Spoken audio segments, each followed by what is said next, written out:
Se você está endividada e está naquele estágio em que você não consegue mais pagar tudo, respira, você não pode cometer o mesmo erro que a maioria das pessoas fazem. Você vai descobrir que erro é esse e o que você precisa fazer nesse momento, nesse vídeo. Primeiro, nesse bate-papo, quero que seja um vídeo bem em tom de conversa, sem edição, né, para que você esteja aqui comigo e entenda primeiro o que está acontecendo. O nosso cérebro, quando ele interpreta o estresse financeiro, e estou falando assim, de começar a chegar aqueles boletos em que somam 10 mil, eu tenho 5 mil na conta. Esse estágio de estresse. Ele interpreta isso não distinguindo de um outro tipo de estresse que traga um perigo real. Imagina lá um pitbull vendo na tua direção. É um perigo real, né? Então, como esse perigo é real, você precisa tomar decisões mais imediatistas, porque você precisa preparar o seu corpo para ou lutar ou fugir. Então, ele usa para a tomada de decisão, um sistema mais límbico, que é aquele que tem decisões mais emocionais. Isso é necessário. Seu cérebro não pode perder tempo localizando, né, no lado mais racional do cérebro, que é o córtex pré-frontal, todas as possíveis variações de decisão analíticas, racionais, que vão planejar o que você vai fazer. É uma decisão instantânea. Por isso que as pessoas tomam decisões também mais emocionais diante desse cenário de estresse financeiro.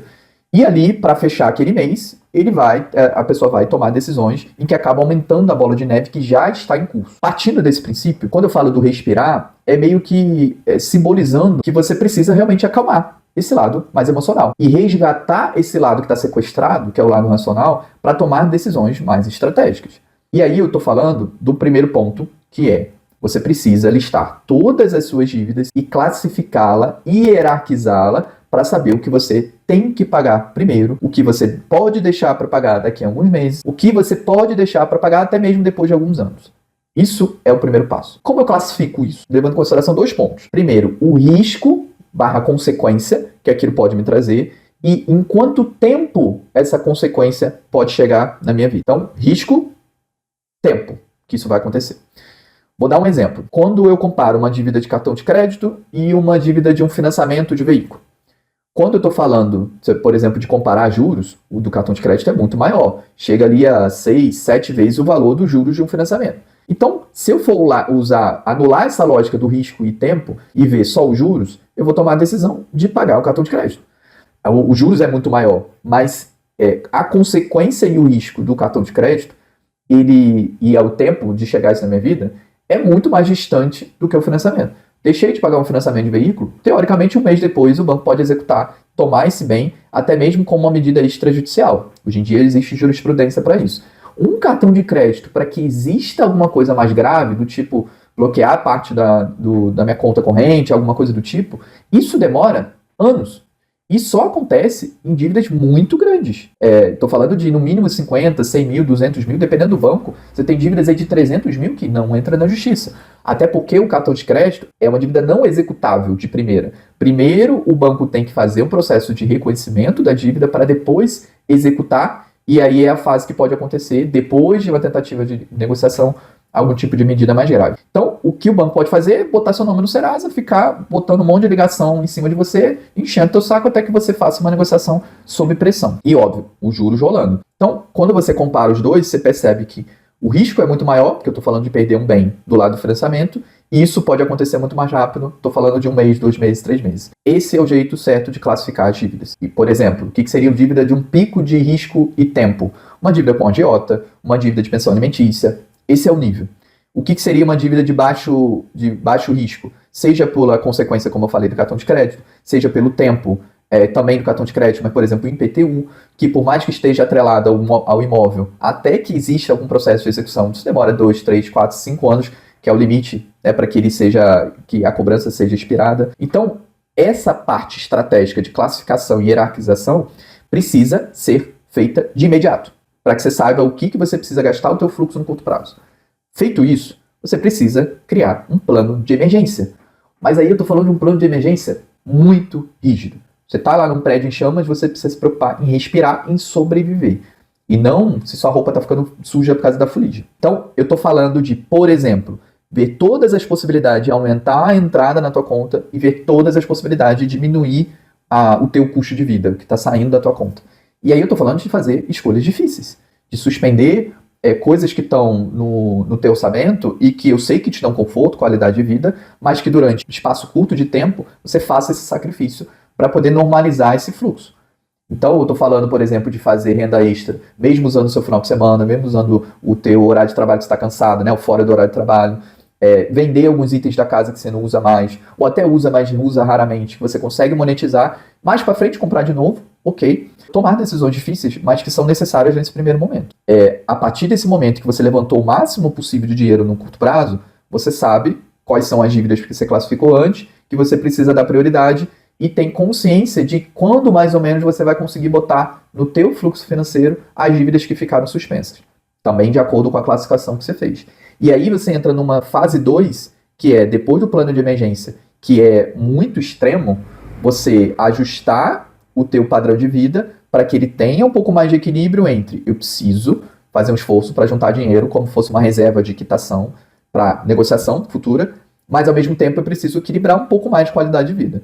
Esse equilíbrio da balança vai ser fundamental, porque ninguém, em nenhum processo de mudança, suporta ambientes extremos durante muito tempo. Pensa na dieta.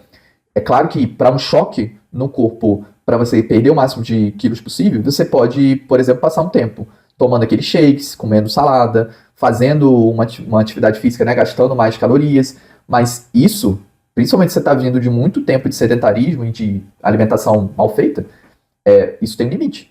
Chega uma hora que o teu corpo fala assim, ó, cansei. Entra realmente num cansaço, isso é estudado, um cansaço em que ele liga um sinal de alerta e fala, abandona isso aí, está te fazendo mal. Então, é necessário, num período depois dessa fase de extremo, fazer esse ajuste para melhorar um pouco da qualidade de vida e, ao mesmo tempo, manter a responsabilidade de juntar dinheiro para quitar essas dívidas que você suspendeu. Então, a partir do momento em que você entra nessa fase do equilíbrio, já precisa estar muito bem consolidado um planejamento para você saber exatamente em que momento você vai conseguir fazer essas negociações. Porque se você perde esse time, você acaba tomando decisões de antecipar negociações que você não poderia ter tomado, né? Não poderia ter se comprometido. Então, é necessário, bota aí pelo menos uns 12 meses para frente, ver todos os meses fazendo projeções e metas de quando vai entrar mais ou menos dinheiro. Então você já sabe, se você é CLT, que vai ter mês que vai ter 13º, que vai ter férias, dependendo da empresa, uma PLR. Joga isso realmente, né, visualizando numa planilha ou num caderno. Quando isso vai acontecer? Faz a mesma coisa com as despesas. Você sabe que algum mês ou outro vai ter, como IPTU, IPVA, manutenção do carro. Então joga tudo isso e você vai conseguindo ver, mês a mês, o potencial que você tem no orçamento. Então se você não visualiza que dos próximos 3, 4, 5, 6 meses você vai ter um espaço no orçamento para caber uma negociação, você não pode fazer. É simples assim. Você precisa ter a paciência para esperar o momento em que o seu fluxo vai estar positivo, em que vai entrar mais dinheiro do que sair. Enquanto isso não aparecer na tua projeção, quando você enxerga no longo prazo, você não pode se precipitar, mesmo sob essa pressão da cobrança, que eu sei que é muito chato, do nome sujo, eu sei que é angustiante, mas você precisa suportar esse processo. Então, basicamente, respondendo a pergunta, enfatizando a resposta lá da primeira questão que eu coloquei, o maior erro das pessoas é agir por impulso, baseado nesse lado emocional, e a solução para isso é justamente o inverso. É respirar, no sentido de baixar um pouco esse lado emocional, voltar as decisões para um outro lado mais racional, em que você vai analisar a situação, em que você vai conseguir classificar as dívidas, saber qual é a hierarquia, qual é a prioridade, fazer todos os ajustes no orçamento para criar um fluxo financeiro, para entrar no pagamento dessas dívidas de alto risco, para que depois faça um planejamento mais de longo prazo, para que entenda como o restante vai entrar no seu fluxo. É agir racionalmente, é agir de forma analítica. E para finalizar, é óbvio que existe a necessidade para dar um passo além, porque tudo que a gente está falando é da parte matemática da situação, e o passo além significa rever padrões. Identificar e mudar padrões de mentalidade, comportamento, de hábitos, que com certeza estão por trás desse processo de endividamento e que se você não tratar, se você não desenvolver ferramentas para lidar de forma diferente com o dinheiro, não tem jeito, você vai ficar entrando e saindo em ciclos de endividamento. Então, é importante que, baixada a poeira, feito o plano, você desenvolva essas habilidades para que você realmente consolide essa mudança e tenha frutos no longo prazo. mas a gente vai falar bastante disso em outros vídeos, até mesmo o racional por trás da montagem desse planejamento, como você faz na prática, tudo isso vai ter vários vídeos nesse canal, sempre nesse ritmo de conversa.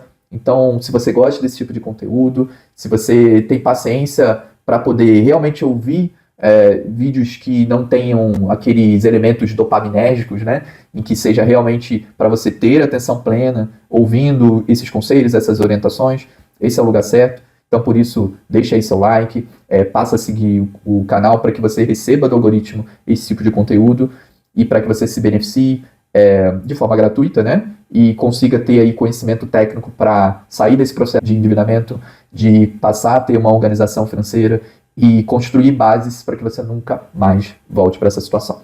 Tudo bem? Então, até a próxima.